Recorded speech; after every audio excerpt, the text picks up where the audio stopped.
Now, it's wild to think that Pachino was one time in this neighborhood, but he described it in his book to a T. And we're gonna do some investigating. I'm very excited about this one. Who would have knew? Who would have known that Pachino lived right here in the neighborhood? Wait, hold on. I'm supposed to be looking for 1685.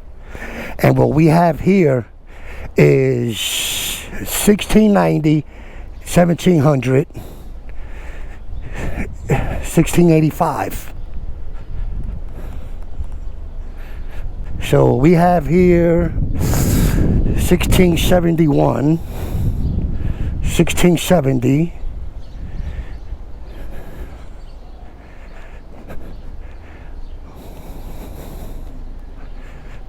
oh wow, this is crazy. So I have bad news. This is 1685 Bryan Avenue. Now we gotta understand one thing, that in New York, all the odd numbers are on one side and all the even numbers are on the other side. So 1685 is clearly an odd number. I was getting the location confused with that overgrown lot there, and came to the realization that this was where Al Pacino's building was. I spent all night reading his memoir book, and I could pretty much envision everything that he was describing in the neighborhood. Like, for instance, he described the Dover movie theater and how it was his inspiration to act because his parents used to take him there to see shows and plays and stuff. Before we move on, I want you guys to tell me, what was your local movie theater and what movie do you remember seeing there? Leave it in the comments. Ain't that disappointing, man? Like, I'm devastated. How the hell did you tear down the Al Pacino building, dude? This is one of the worst things, but it's yet the best thing. The fire hydrants, better known as the Johnny Pump or simply the Pump, is almost synonymous with the New York City heat wave. It cools off the kids, the pets, and it cools your car. The pump is the first line of defense at avoiding heat strokes and anything associated with it.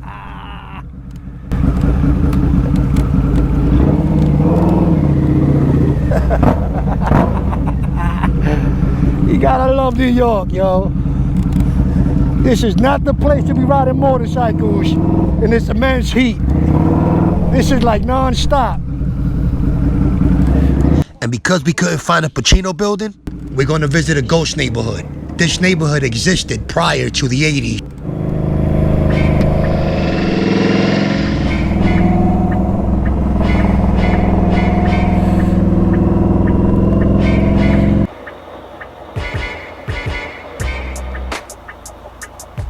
This barrage of buildings can only be seen in the movies Wild Style, Beat Street, and Fort Apache the Bronx.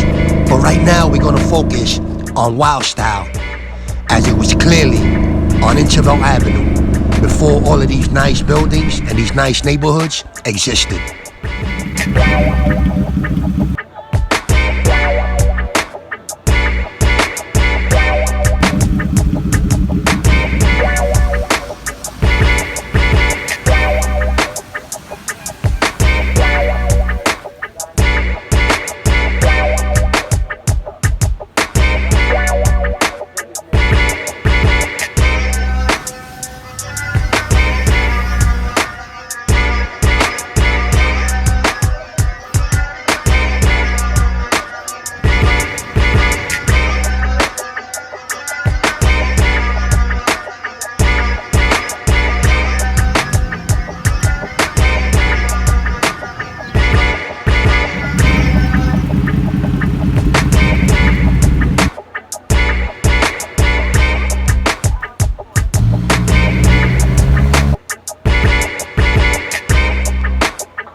While you may think that these people from these ghost neighborhoods are gone, they're not.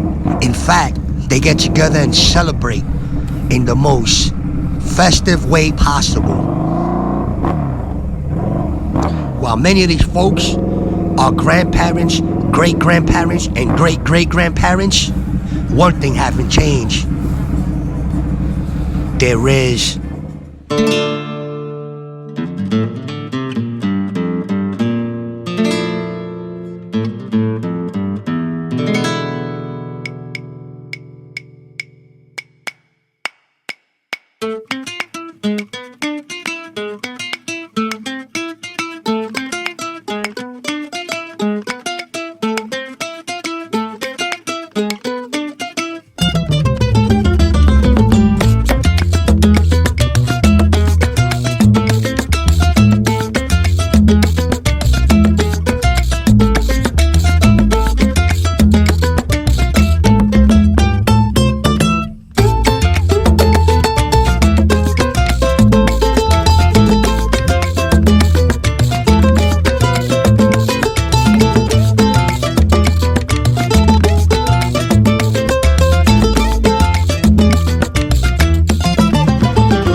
identify with what you just saw here, come on Sundays to 139th and Walnut Avenue, Bronx, New York, Hunts Point. Boy!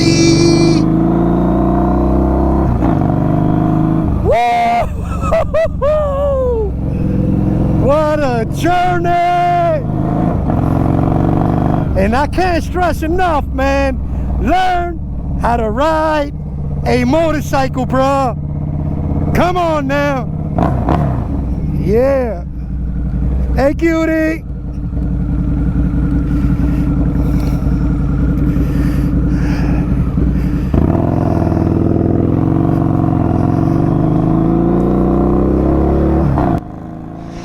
Do not get it twisted.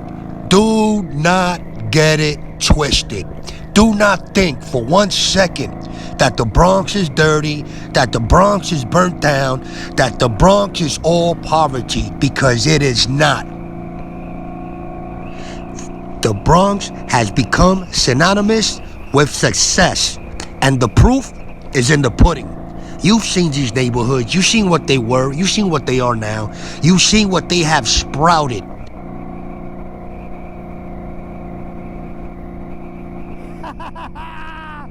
I can't stress it enough, baby. Come on.